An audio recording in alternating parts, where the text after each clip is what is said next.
بسم اللہ الرحمن الرحیم۔ معزز ناظرین، آج برکت کا درخت کا کہانی لے کر آپ کی ہوسٹ دعا بھائی صاحب کی خدمت میں حاضر ہے۔ اچانک ایک درویش نمودار ہوا۔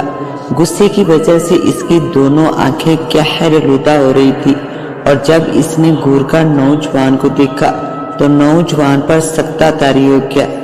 خرامہ خرامہ دل و دماغ پر لرزہ طاری کرتی حقیقت پر منفی حیرت انگیز کہانی۔ تو معزز ناظرین، کہانی میں مزید آگے بڑھنے سے پہلے آپ تمام دوستوں سے التماس ہے کہ ہمارے چینل دعا وائس کو سبسکرائب کر دیجئے اور ساتھ گھنٹی کے بٹن کو دبا دیجئے تاکہ ہماری نیو ویڈیو کا نوٹیفیکیشن آپ کو مل سکے۔ شکریہ۔ تو آئیے کہانی کا آغاز کرتے ہیں۔ بعض لوگوں کو نصیحت زہر کی طرح کڑوی لگتی ہے، اور نصیحت کرنے والوں کو وہ لوگ اپنا دشمن سمجھتے ہیں۔ نہ جانے وہ ایسا کیوں کرتے ہیں۔ خیر جو بھی ہے، یہ سب کچھ لوگوں کی فطرت یا سوچ سے تعلق رکھتا ہے۔ ایسے لوگوں کو عقل اس وقت آتی ہے جب پانی سر سے گزر چکا ہوتا ہے، یا پھر عذاب بن کر ان کے سر پر سوار رہتا ہے کہ اب گرے کہ تب گرے۔ وہ تینوں بھائی آج بہت خوش تھے، اور خوشی کے تحت پورے گاؤں اور خاندان میں مٹھائیاں تقسیم کر رہے تھے۔ اور وہ تینوں خوش کیوں کر نہ ہوتے۔ دراصل سالوں بعد روزگار کا ایک بہترین وسیلہ جو نصیب ہوا تھا۔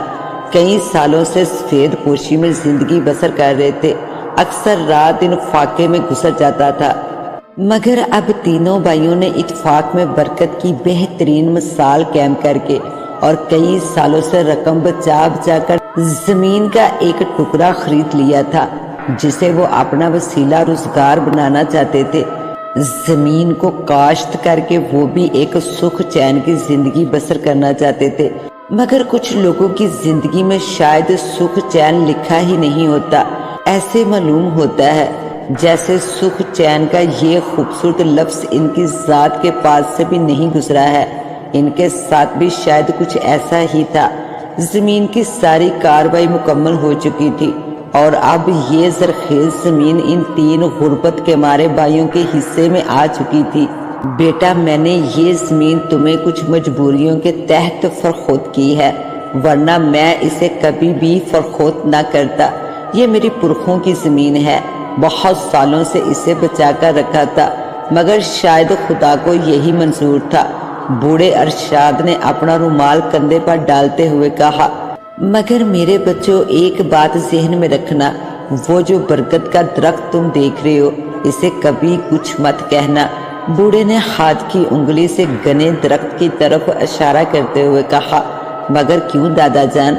نوجوان عادل نے حیرت سے کہا، بس بیٹا کیا بتاؤں، میرے ابا جی کہا کرتے تھے کہ اس درخت پر کسی ندیدہ ہستی کا بسیرا ہے، یہ درخت اس ہستی کا مسکن ہے۔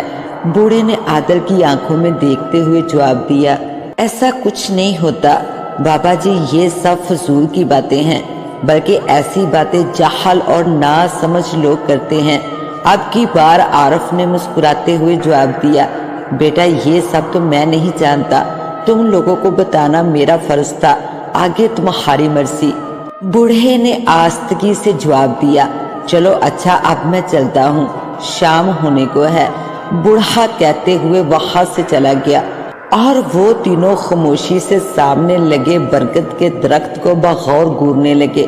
اگلی صبح تینوں جوش اور جذبے کے ساتھ اپنی زمین پر پہنچے۔ وہ فصل اگانا چاہ رہے تھے، اور فصل کے لیے گندم کا موسم سازگار تھا۔ سردیوں کی شروعات تھی، اور وہ اپنے مکمل سامان کے ساتھ صبح سویرے پہنچ گئے۔ زمین مکمل طور پر زرخیز اور ہموار معلوم ہوتی تھی۔ تینوں کے چہروں پر خوشی کی ایک لہر تھی کہ یکدم عارف کی نظر سامنے کھڑے برکت کے درخت پر پڑی، جو کہ اپنی بہار دکھلا رہا تھا اور ساتھ ہی خوفناک بھی لگ رہا تھا۔ اس برکت کے درخت نے فضول میں ہی کتنی جگہ گھیری ہوئی ہے عادل بھائی؟